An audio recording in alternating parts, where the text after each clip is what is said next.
tě prosím, Bože, dej mi víry víc, s pokorou a úctou se skláním před tebou. Vyslyš prosím, Ježíši, tuto prosbu mou. Moje chvály, Pane, ať příjemně ti zní, ať se moje srdce Duchem Svatým naplní.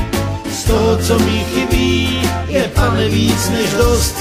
Prosím o víc víry a taky o moudrost. O moudrost a víru tě, Ježíši, prosím, ať svaté slovo Boží správně pochopím, ať podle tvé vůle můžu, Pane, žít a po svatých cestách k tobě domů jít. Ať můžu před tvou slávou v tiché úctě stát a svůj život, Ježíši, do tvých rukou dát.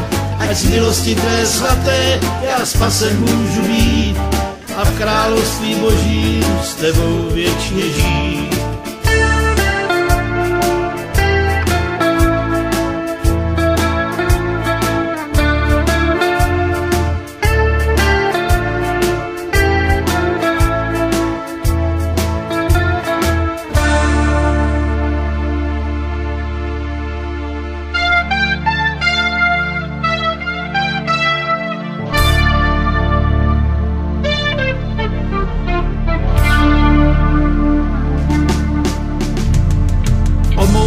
A víru tě, Ježíši, prosím, ať svaté slovo Boží správně pochopím, ať podle tvé vůle můžu, Pane, žít a po svatých cestách k tobě domů jít.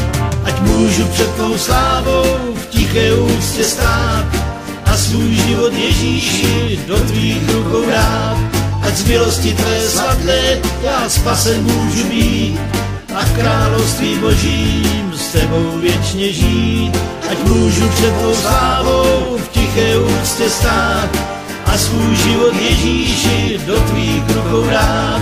Ať z milosti tvé svaté já spasen můžu být a v království Božím s tebou věčně žít.